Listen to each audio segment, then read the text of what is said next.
Hey everyone, Matt Rawl here.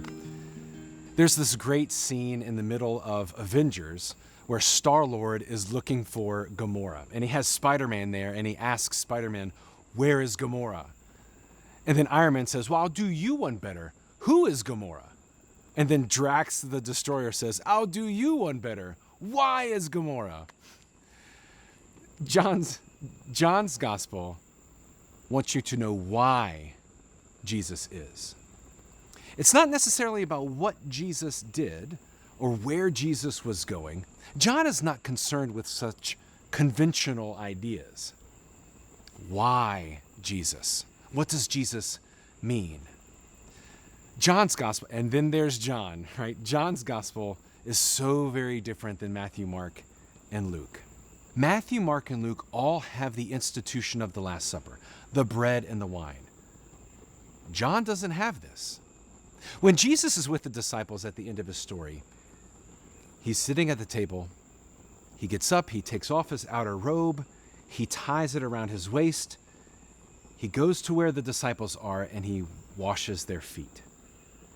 After he washes their feet, he takes the robe, puts it back on, and sits back at the table. John is giving us a microcosm, a summary of who Jesus is in this moment. Divine and emptying himself as a servant and then returning to the Father. But in the middle of this story, Jesus and Peter have an exchange. Jesus starts to wash Peter's feet, and Peter says, "You will not wash my feet." Jesus says, No, you don't understand. Unless I wash you, you have no share with me. Well, then Peter, of course, says, "Then wash all of me." And Jesus has to remind him, "Well, I don't have to wash all of you. You're mostly clean." But this is the story that John is telling. It comes back later. When Peter is denying Jesus, he is standing around a charcoal fire. He is warming himself around the fire, denying Jesus. And there's this specific detail that it is a charcoal fire around which he denies the Lord. So when we get to the end of the story, Peter is fishing with the disciples. And he sees Jesus on the shore sitting around a what? A charcoal fire.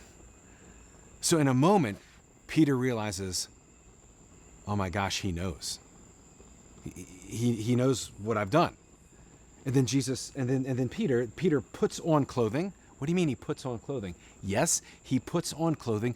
Just like the man and the woman in the garden, he is ashamed of what he has done. So he hides himself. He covers himself with clothes and he jumps into the water head first. Why does he jump into the water, leaving the other disciples to take the boat? It's because the last conversation they had, Jesus says, "I don't have to wash you. You're mostly clean." But friends, now, after denying Jesus, he jumps in head first.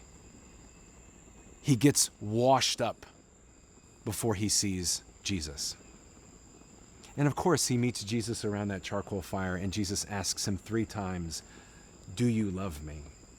Once for each time that Jesus was denied. At the cross, we have this eloquent moment in which the church is born. John is just telling a completely different story. When Jesus is crucified, he is crucified at the same time as the lambs are slaughtered in the temple. In Matthew, Mark, and Luke, they share the Passover meal, but in John, Jesus is the Passover meal. Jesus is the lamb that is being slaughtered. When Jesus is on the cross and Jesus' side is pierced, which only happens in John's gospel, from his side there is blood and there is water, and that is John's poetic way of saying the church is being born through communion and baptism, the blood and the water. The layers of symbolism that John is incorporating into the story is magnificent.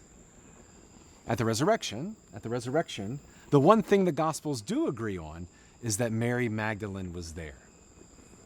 So here in John's Gospel, Mary is there, and she mistakes the risen Lord for the gardener. This is not a case of mistaken identity. She is seeing Jesus for who Jesus truly is. God's first job was to plant a garden.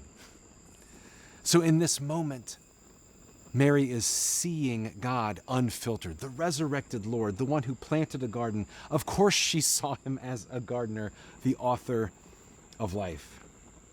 All of the Gospels seem to suggest that Mary is the evangelist. All of the Gospels seem to suggest that Mary is the one who is the model of discipleship after whom we should walk. She is there at the tomb. She never deserts. She's the first one to meet Jesus. She's the one who goes and tells the disciples, regardless if it is received as an idle tale or not. She's the one who sees Jesus for who he truly is. She is the tower. She is the Magdalene of the story. If the author of John's Gospel wrote everything down, he says the world can't contain it. Therefore, it is our job to embody that story, that magnificent, layered story that is unconcerned with convention. So, my friends, near the end of our journey, as we prepare for resurrection, what story will you tell? Understand that story doesn't have to rhyme with your neighbor's story. That story can be a story of how the Messiah you most identify with is a priestly figure. That story can be a story of layered meaning. That story can be a story that pushes the boundaries of what God is doing in the world. The important thing is that it's your story. It's the way that you are recognizing the activity of Jesus. Let us cling to the stories that we have heard. Let us share the stories to the best of our ability. Let us be there early in the morning and later in the day, and to tell all of the love that we have found. Thanks for joining me.